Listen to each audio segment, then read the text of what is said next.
엄마, 내 옷 다 빨아놨어! 엄마, 우리 주말에 좀 쉴 테니까 애들 좀 봐주세요. 아버지, 돈 좀 주세요. 이런 이야기를 혹시 자주 듣고 계신가요? 자녀가 너무 나한테 심하게 한다는 생각을 많이 하시나요? 가끔 자녀가 뭔가를 너무도 당당하게 나에게 요구한다는 생각을 많이 해보셨을 겁니다. 우리가 너무도 사랑하는 자녀들이지만 조금은 심하다, 너무 얄밉다는 생각이 들 때도 많이 있을 것입니다. 너무 잘해줘서 아니면 너무 쉬운 부모가 돼서 어떤 자녀들은 부모의 고마움을 잊기도 합니다.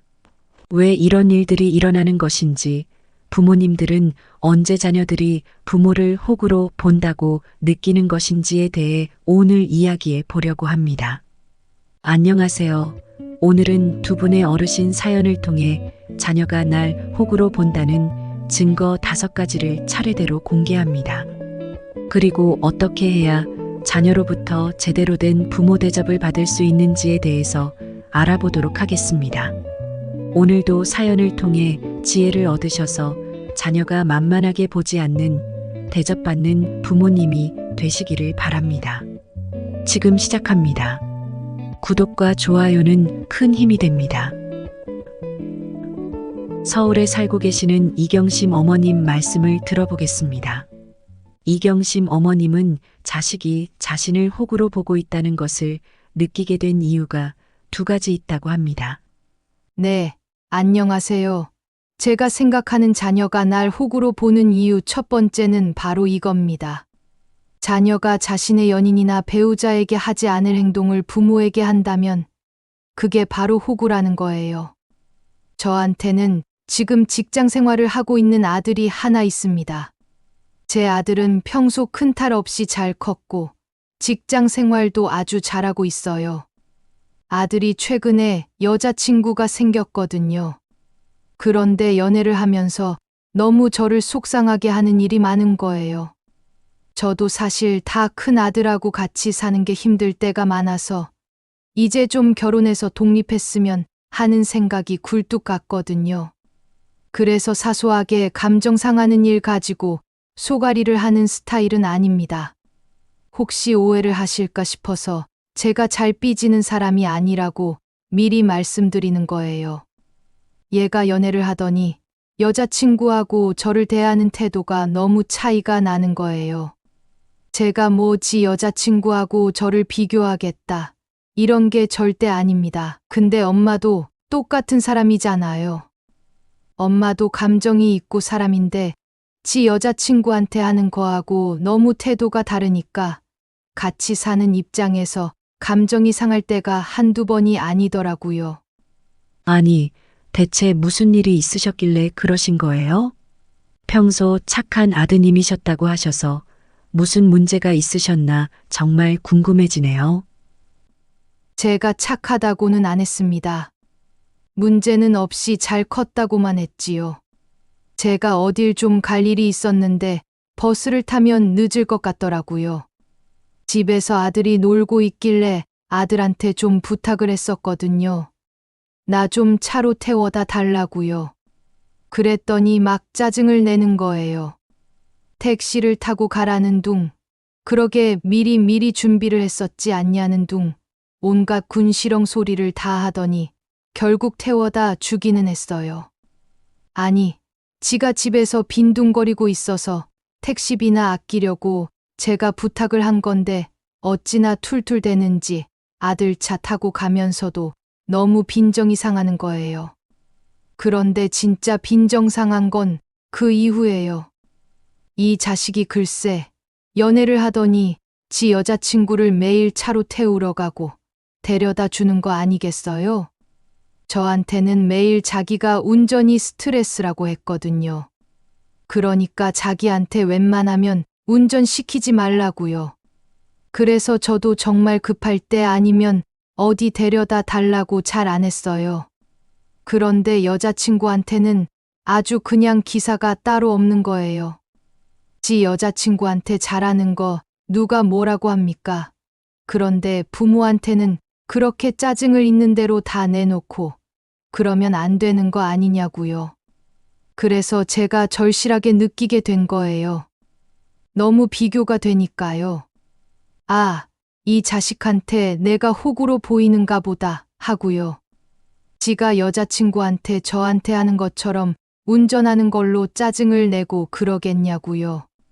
어머니 말씀을 듣고 보니 정말 그렇네요. 자신의 연인이나 배우자에게 하지 않을 행동을 부모에게 한다면 그게 자녀가 날 호구로 본다는 뜻이다.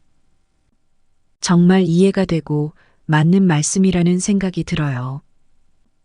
자녀가 같은 일을 놓고 상대에 따라 다르게 행동했다면 화가 나고 서운한 것이 당연할 것 같네요.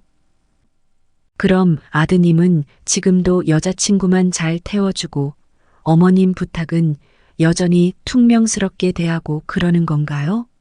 제가 치사하고 더러워서 그거 가지고는 말을 안 하려고 했어요. 어차피 제가 데리고 살 놈도 아니고요. 그런데 거기서 끝이 아닌 거예요. 제가 우리 아들 독립하려면 돈이 필요할 테니까 평소 생활비 내놓으라는 말을 안 했거든요. 돈 열심히 모아서 결혼할 때 써야겠지 싶어서 제가 데리고 있는 동안에는 제가 다 해주려고만 했습니다. 부모 집에 살면 지가 버는 건 다 저축을 할 수 있겠지 싶어서요. 그런데 연애를 하면서 돈을 너무 펑펑 쓰는 거예요. 저희도 은퇴한 부부라서 돈이 막 여유로운 건 아니에요. 저희 노후 자금 약간 모아놓은 정도거든요. 그래도 하나 있는 아들이라고 부담 주기 싫어서 생활비 달란 말도 안 하고 있었는데 정작 아들놈은 여자친구한테 눈이 뒤집혀서 신용카드를 엄청나게 쓰고 있었더라고요. 제가 우연히 아들 방 청소해 주다가 카드 고지서를 보고 알게 됐어요. 지가 버는 게 거의 다 여자친구한테 들어가고 있더라니까요. 저나 애들 아빠한테 얘가 돈을 절대로 그렇게 쓰지 않아요. 밥 한 끼 제가 먼저 사달라고 한 적도 없습니다. 어버이날이나 생일에나 아들이 밥 한 번 대접해 주는 정도예요. 부모 집에서 꼬박꼬박 삼시세끼 얻어먹고 생활비도 안 내는 놈이 연애하는 데에 돈을 다 쓰고 있는 게 정상입니까? 제가 진짜 빈정상하고 얘가 부모를 호구로 밖에 보지 않는다고 느끼게 된 결정적인 이유입니다. 그랬군요. 아드님께서 여자친구에 대한 애정이 좀 지나치신 것 같기도 하네요. 평소에 어머니께서 생활비라도 받으셨으면 좋지 않았을까 그런 생각이 듭니다. 생활비를 받으셨으면 아드님도 돈을 좀 더 아껴서 사용하려고 했을 것 같은데요. 그랬다면 어머니께서도 아드님 소비 문제로 감정 상하는 일은 없지 않았을까요? 맞아요. 제가 반성하는 부분이 바로 그거예요. 내가 스스로 호구짓을 한 거지요. 처음 직장 잡았을 때부터 너는 이제 내 앞가림을 스스로 하는 성인이니 나가 살 거 아니면 생활비를 내라고 그렇게 말을 했어야겠지요. 근데 그때는 엄마 마음이 너무 기특하고 아들이 버는 돈이 너무 아까워서 내가 참아 달라는 말을 못 하겠더라고요. 지금 돌이켜보면 사랑이 너무 과해서 결국 내가 이 신세가 된 것 같습니다. 아무리 아들 돈이 귀해도 내가 제대로 된 인간 취급을 받는 것보다 귀할 리가 없잖아요. 그래서 제가 아들놈한테 결국 말을 했어요. 이제부터 생활비 내라고요. 아, 그러셨어요? 정말 잘하신 것 같네요. 그랬더니 아드님 반응은 어떻던가요? 아마 매우 당황했을 것 같은데요. 아이고, 야단이 났지요. 왜 갑자기 달라고 하느냐? 지금은 돈이 없다. 엄마가 이럴 줄 몰랐다. 뭐 엄청나게 투덜대는 거예요. 그래서 제가 그랬어요. 넌 데이트할 돈은 있고 생활비 낼 돈은 없냐고. 그랬더니 입이 딱 붙더라고요. 제가 그동안 왜 이 한마디도 못하고 살았나. 그 순간 그런 생각이 들었어요.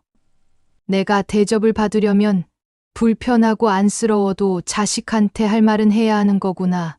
그런 걸 배웠습니다. 그래서 지금은 생활비를 따박따박 갖고 있어요. 생활비 때문에 부담이 확실히 됐는지 여자친구 만나는 횟수나 소비도 조금은 조절을 하는 것 같고요. 결과적으로 모두에게 잘된 일이 아닐까 싶습니다. 참는 것만이 능사는 아니더라고요. 네, 정말 잘된 일이군요. 생활비도 받으시고 한결 생활하시는 데에 숨통이 트이실 것 같습니다. 그런데 어머님께서 또 자녀분이 날 호구로 대한다는 생각을 하신 일이 있으시다면서요. 그 두 번째 이야기는 뭘까요? 네. 제가 얘가 절 또 호구로 본다는 걸 절실히 느낀 계기가 있습니다. 자녀가 날 호구로 본다는 증거 두 번째가 되겠네요. 그건요. 아주 사소한 것까지 다 날 시키고 부려먹을 때라고 저는 생각합니다. 애 아빠가 평소에 집안일을 안 하는 사람이거든요. 제가 싸우기 싫어서 그냥 먼저 다 해버리는 성격이에요. 신혼 초부터 집안일 문제로 남편하고 너무 다투니까 그냥 어느 순간부터는 포기하고 제가 다 했거든요. 근데 그게 문제였나 봐요. 애 아빠가 집에서 손 하나 까딱 안 하니까 아들놈도 어느 순간부터 지 아빠하고 똑같이 행동을 하는 겁니다. 엄마, 물 좀 주세요. 엄마, 내 옷 빨았어요? 엄마, 밥 좀 차려주세요. 엄마, 이거 갖다 주세요. 저거 갖다 주세요. 제가 정신을 차려보니까 집에서 두 남자종 노릇을 하고 있더라고요. 제가 스스로 다 해주다 버릇을 했더니 저도 모르게 자연스럽게 그렇게 제가 하고 있었다는 걸 몰랐던 거예요. 제가 이걸 언제 깨닫게 되었냐 하면요. 제가 몸이 좀 아팠을 때가 있었어요. 평소에 제가 좀 부지런해서 남편하고 아들이 뭘 원하는지 잘 아니까 미리미리 다 챙겨주는 편이었습니다. 그런데 몸이 아프니까 저도 그걸 못하잖아요. 그런데 그때 정말 너무 감정이 상하는 일이 있었어요. 어머님 이야기를 듣다 보니 어떤 일일까 긴장이 되는데요. 평소 그렇게나 잘 챙겨주셨는데 감정이 상하셨다니까 걱정부터 됩니다. 무슨 일이었을까요? 제가 몸이 안 좋을 때 사실 우리 남편도 평생 같이 산 눈치는 있으니까 절 건드리지 않거든요. 평소 부엌 근처도 안 가는 사람이지만 제가 아프면 그래도 죽도 끓여주고 그런 건 해요. 뭘 사다 주기도 하고요. 그래도 남편은 저를 동반자로 생각하니까 저를 막 대하거나 하지는 않아요. 그런데 아들놈이 문제인 거예요. 회사에서 무슨 일이 있을 때 입는다던 옷을 제가 미처 세탁소 맡기는 걸 깜빡한 거예요. 그래서 아들이 그걸 입어야 하는데 못 입게 된 거죠. 그래서 엄마가 아파서 누워 있는데도 막 짜증을 내는 거예요. 그걸 왜 미리 안 알려줬냐. 그래도 그건 해줬어야지 막 이러면서요. 아니, 다 큰 아들이 지는 손이 없어요. 발이 없어요. 지 옷 세탁소 맡기는 것까지 평소 해준 엄마한테 고마운 마음은 없고 탓만 하더라니까요. 정말 어찌 보면 사소한 일이었지만 아플 때 아들이 그러니까 너무너무 밉고 속이 상하더라고요. 그래서 제가 곰곰이 생각을 해봤어요. 근데 그것도 다 제 탓이더라고요. 평소에 제가 그런 일들을 다 해주니까 고마운 마음이 전혀 없는 거예요. 당연한 걸로만 생각하고 그 당연한 걸 안 해주면 도리어 화를 내더라고요. 그래서 제가 생각했어요. 이제는 그런 일들도 다 그만두겠다고요. 아, 그런 일이 있으셨군요. 원래 감정 상하는 일은 다 사소한 것으로 시작되는 것 같습니다. 서로 사랑하고 아끼는 관계인 만큼 사소한 일들로 서운하기 마련이지요.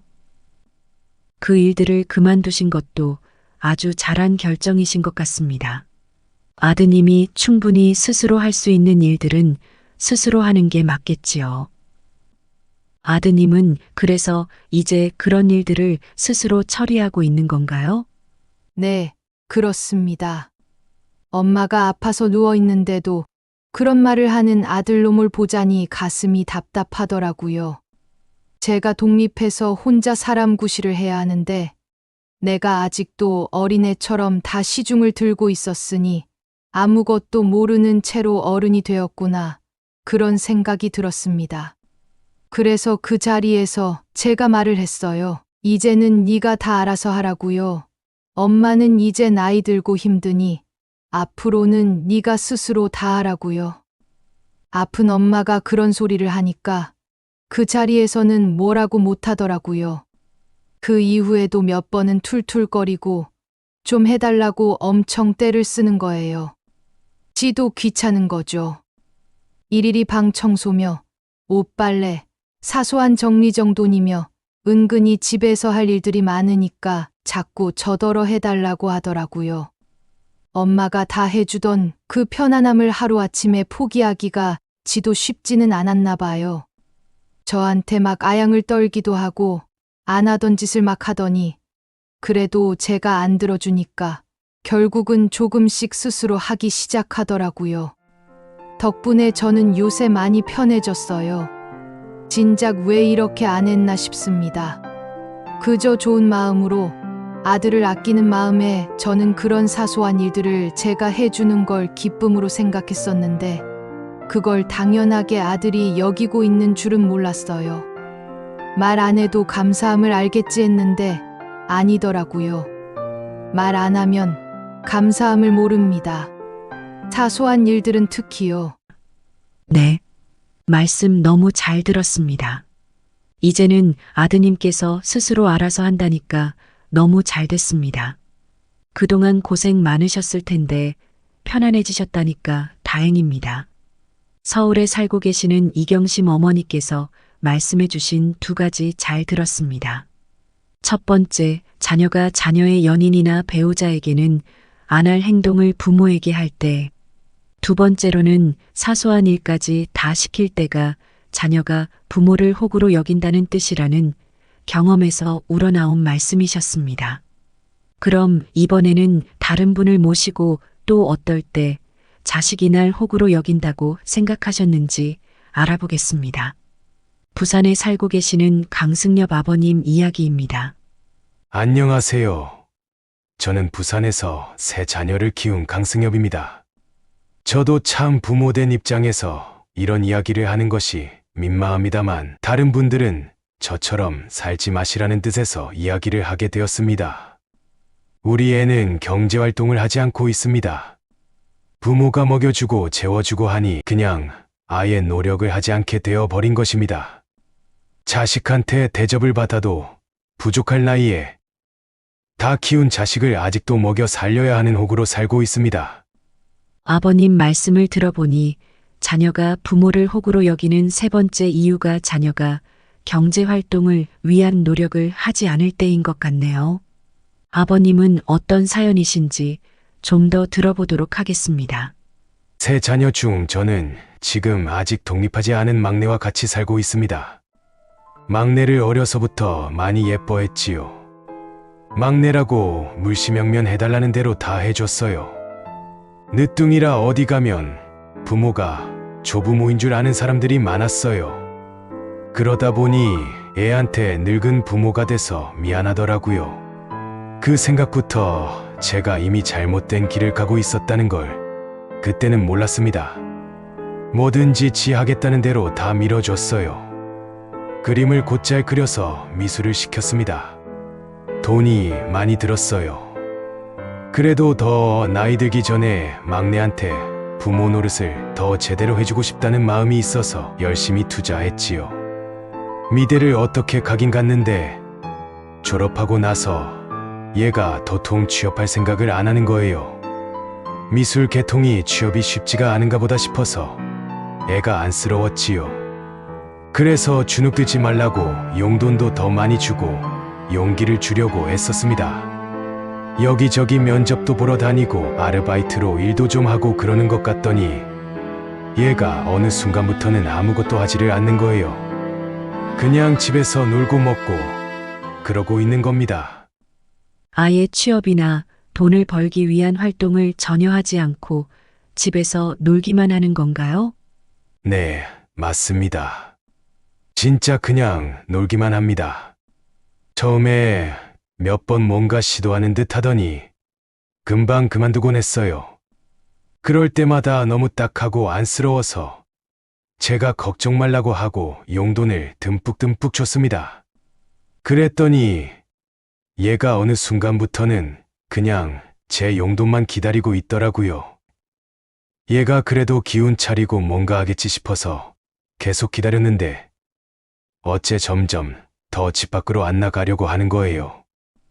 그래서 점점 답답하기도 하고 걱정도 돼서 이야기를 했지요.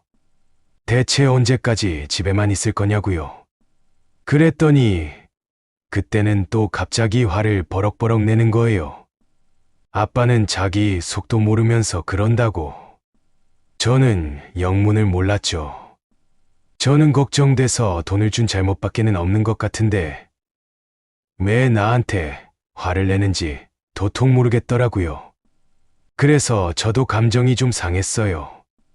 있는 대로 다 해주고 말 한마디 했다고 막내한테 그런 소리를 들으니까 섭섭하더라고요. 그래서 그때부터 용돈을 안 줬습니다. 저런 용돈만 기다리던 막내분께서 많이 화가 나셨을 것 같은데요. 갈등이 더 심해지지는 않았나요? 맞아요. 제가 돈을 안 주니까 그때부터는 아주 그냥 지옥이었습니다. 얘가 하루는 화를 냈다가 또 그 다음 날은 읍소를 했다가의 반복인 거예요. 그러니까 결론은 돈을 달라 이거죠. 자기는 못 벌겠으니까 아빠가 달라는 거예요.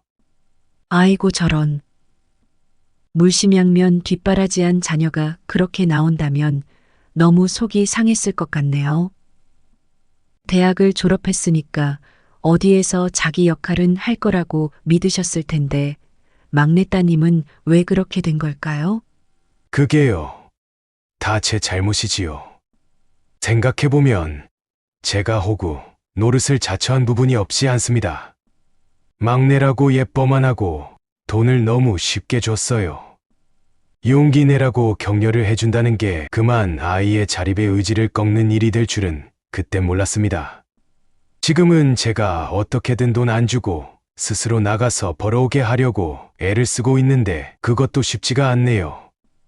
얘가 그리고 저를 호구 취급하는 것이 경제적 의존성만은 아니고 또 있습니다. 아, 또 있나요? 경제적인 자립을 못하는 것도 속이 상하실 텐데 거기에 또 다른 것도 있다니 듣는 입장에서도 심란해지는데요. 어떤 것이 있을까요? 얘가 지가 안 풀리는 걸 다 제 탓을 해요. 다 저 때문이랍니다. 제가 유학을 안 보내줘서 지가 취직을 못하는 거고 백이 없어서 좋은 회사에 못 들어가는 거라고 하네요. 네, 그건 정말 심하게 들리는데요. 말씀하신 부분은 자녀가 부모를 호구로 여기는 네 번째 이유가 충분히 될 수 있을 것 같네요. 자녀가 부모를 호구로 본다는 증거 네 번째, 자기가 안 풀린 걸 부모 탓을 한다. 이렇게 정리해도 될 것 같네요. 맞아요. 제가 정말 화가 나는 부분입니다. 제가 다른 형제들보다도 우리 막내한테 물심양면 해준 게 많거든요. 그런데 언니 오빠도 안 하는 부모 탓을 오히려 제일 많이 받아먹은 막내가 하고 있네요. 우리 큰애하고 둘째는 지금도 부모한테 잘해요. 늘 고맙다고 하고요. 별로 해준 것도 없는데요. 근데 막내는 그렇게 신경을 써줬는데도 부모 탓만 하고 있습니다. 취업 이야기 한마디만 하면 다 부모가 지를 더 밀어주지 못해서 지가 못한다고 야단야단을 하고요. 결론은 또 돈을 달라는 걸로 끝나요. 자기는 부족한 부모 만나서 이것밖에 안 됐으니까 이제 자기를 책임지라. 이렇게 나오는 거죠. 제가 정말 너무 속상하고 창피해서 어디 가서 막내 이야기도 못 꺼냅니다. 그렇게 사랑하고 예뻐했는데 얘가 다 커서 이렇게 한 사람 목도 못하고 천덕꾸러기가 될 줄은 상상도 하지 못했어요. 여기서 끝이 아니에요. 끝이 아니라고요? 또 뭐가 더 있나요? 아무래도 다섯 번째 이유가 아버님 입에서 나올 것 같은 예감이 드네요. 얘가 얼마 전에 이런 이야기를 하는 겁니다. 미리 유산을 줄 수 없겠냐고요. 제가 그 순간 정말 기가 막혀서 할 말을 잃었습니다. 저도 아직 일을 하거든요. 막내 뒤치다꺼리도 해야 하고 노후 자금도 더 마련해야겠고 해서 사업을 계속하고 있고 아직 막내가 20대 중반밖에 안 됐어요. 저는 제가 당장 유산을 어떻게 물려줄까 하는 생각을 아직 제대로 해본 일이 없습니다. 그네 둘째도 그런 말도 꺼낸 적이 없어요. 하물며 이제 고작 20대인 막내 입에서 이런 이야기가 나올 줄 제가 상상이나 했겠습니까? 그런데 그 막내가 저한테 유산을 달라는 말을 하는 거예요. 너무 기가 막혀서 제가 그때 또 생각했습니다. 이 아이가 날 얼마나 호구로 보면 이런 말을 꺼낼 수 있는 걸까 하고요. 제가 늘 돈을 줄 때마다 요새는 좀 잔소리를 하고 좀 적게 주고 하니까 이런 생각을 한 것 같아요. 아예 다 받아놓고 써야겠다. 이렇게요. 네, 정말인가요? 듣는 저도 깜짝 놀랐습니다. 지금 한창 부모님이 활동 중이시고 막내 따님이 젊은 나이인데 유산 이야기를 꺼내다니요. 자식이 부모를 호구로 여기는 다섯 번째 증거, 유산을 미리 달라고 한다. 이렇게 정리해도 문제가 전혀 없을 것 같네요. 그런 말을 들으셨다니 너무 안타깝네요. 정말로 속상하시겠습니다. 돈도 많이 쓰시고 아끼고 사랑하고 또 챙겨줬는데 따님이 왜 그렇게 된 걸까요? 참 안타깝네요. 그 이유가 뭐라고 생각하세요? 제가 다 잘못 키워서 그렇겠지요. 하지만 제가 떠올려보면 다른 자녀들과 막내를 다르게 대한 것은 딱 하나였습니다. 너무 잘해준 거요. 그게 결국 이 모든 것의 원인이 아니었나. 저는 그렇게 생각합니다. 사랑이라고 생각했지만 사실은 아이를 제가 무능력하게 만든 책임이 없지 않는 것 같아요. 쉽게 돈을 주고 저한테 의지하게 만들었잖아요. 어렸을 때부터 스스로 뭔가 할 수 있는 아이로 강하게 키웠어야 했는데 막내한테는 이상하게 그게 잘 안 됐어요. 40이 넘은 늦은 나이에 얻은 늦둥이라 마냥 어리게만 보였습니다. 내가 얘를 놔두고 빨리 늙으면 안 되겠구나. 내가 늙어 능력이 없어지면 이 아이가 힘들겠구나. 그런 안쓰러운 마음 때문에 뭐든 미리 해주려고 했던 것이 문제였던 거지요. 내가 뭘 해주면 또 그 즉시에는 방긋 웃어주고 아빠가 최고라고 하니까 그런 것도 제가 너무 보기 좋고 또 행복했거든요. 자꾸 웃는 얼굴 보고 싶어서 아이가 스스로 판단해서 뭐가 필요하다고 말하기 전에 제가 먼저 나서서 해준 것이 너무 많았던 것 같습니다. 그렇군요. 정말 맞는 말씀이신 것 같습니다. 자녀가 스스로 판단해서 행동할 수 있도록 기다려주기보다는 미리 자녀에게 자꾸 뭔가 해주게 되면 그 아이는 더 이상 스스로 생각하려고 하지 않을 것 같네요. 아버님께서 지금 아는 것을 그때 아셨더라면 어땠을까? 그런 아쉬움이 남습니다. 그러면 지금은 막내 따님과 어떤 관계를 유지하고 계신 걸까요? 어쩔 수 없이 같이 데리고는 있지요. 이 아이가 너무 부모에 의존하고 산 세월이 길어서 얘를 갑자기 어디 떨어뜨려 놓을 수도 없는 노릇입니다. 제가 그렇게 했다가는 아주 야단이 날 거예요. 그래서 어쩔 수 없이 집에 데리고는 있는데 제가 한 가지 조건을 걸었습니다. 적어도 네가 먹고 쓸 것 정도는 벌어오라고요. 원래 제가 100% 다 해줬는데 최소한 용돈하고 생활비 정도는 벌어오라고. 그렇게 제가 통보를 한 상태입니다. 그리고 지켜보는 중입니다. 저도 하루에도 몇 번씩 짠하고 불쌍해서 또 돈을 주고 싶은 마음이 굴뚝 같아요. 그걸 견디는 것도 쉬운 일이 아니더라고요.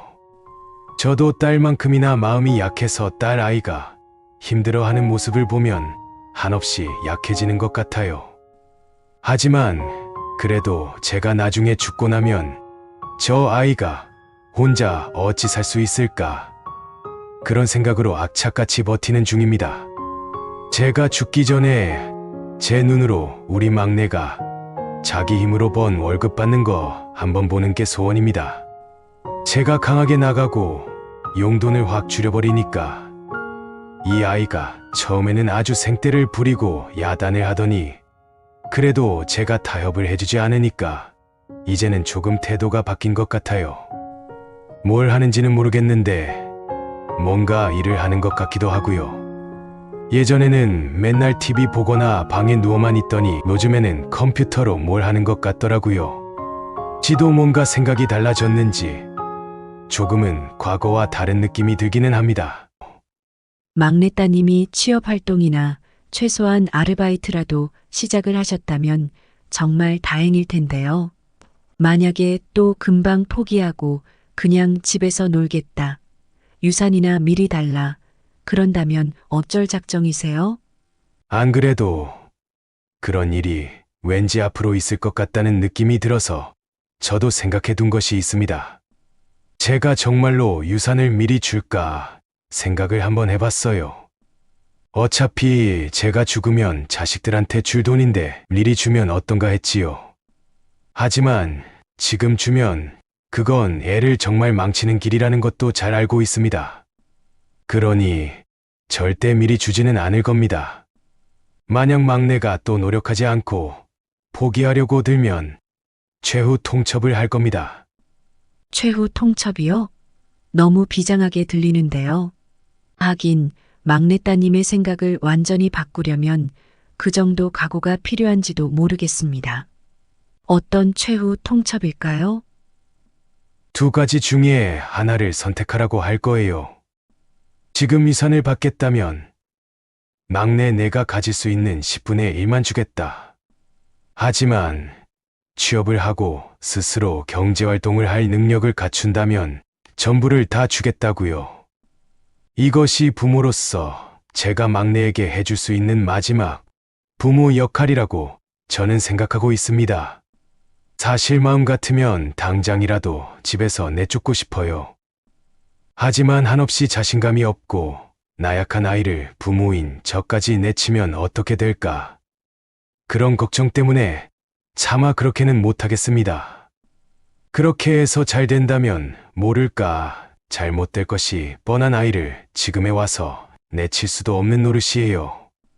일단 이 아이가 뭐라도 스스로 할 수 있게 만들어야 해서 제가 이런 생각을 하게 됐습니다. 그렇군요. 듣고 보니 괜찮은 생각인 것 같은데요. 노력을 하면 더 많은 것을 가질 수 있다. 그런 메시지를 주고 싶으신 거잖아요. 막내 따님께서 아버지 뜻을 부디 잘 헤아려서 자신감을 가지고 경제활동을 위한 노력을 좀 더 할 수 있으면 정말 좋겠습니다. 아버님께서 마음이 약해지지만 않으신다면 따님이 시간이 걸리더라도 반드시 자립할 능력을 갖출 것이라고 믿습니다. 그러니 꼭 힘내서 밀어붙이시길 응원하겠습니다. 지금까지 두 부모님을 모시고 사연을 들어봤습니다. 종합해보면 자식이 부모를 호구로 여기는 5가지는 다음과 같습니다. 첫 번째, 자녀가 애인이나 배우자에게 하지 않을 행동을 부모님에게 한다. 두 번째, 사소한 일까지 다 부모에게 시키고 의존한다. 세 번째, 경제활동을 위한 노력을 하지 않는다. 네 번째, 자신이 잘 안 된 게 부모 탓이라고 원망한다. 다섯 번째, 미리 유산을 달라고 한다. 두 부모님은 자신의 자녀가 이렇게 부모를 호구로 여기는 이유가 자신에게 있다고 하셨습니다. 결국 이런 자녀를 만든 것은 자신들 탓이라고 말이지요. 자녀가 스스로 뭔가 하기 전에 다 해주고 자녀가 잘못을 저질렀을 때 따끔하게 야단치지 못했습니다.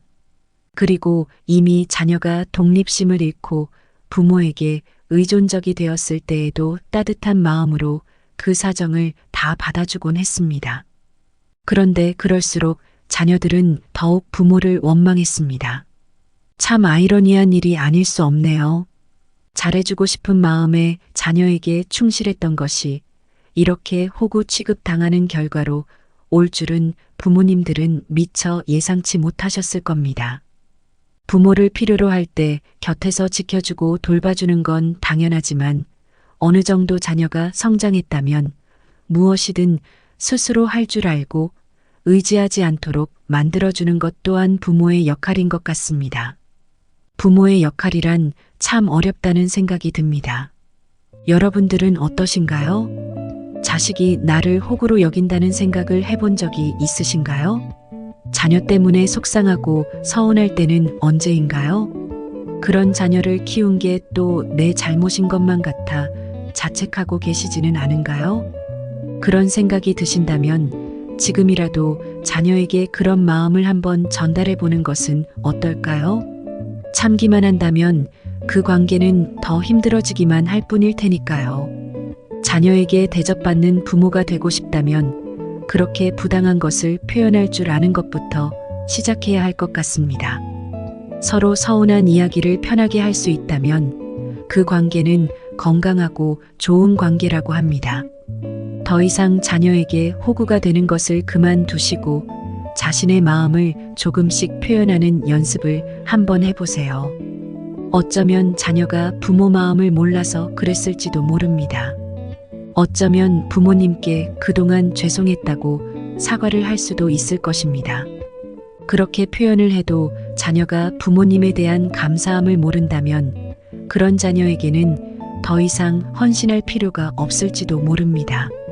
그러니 참지만 말고 조금씩 표현하시는 걸 실천해 보도록 하세요. 부모님들의 삶이 조금은 더 건강하고 좋아질 수도 있을 테니까요. 오늘 이야기 어떠셨나요?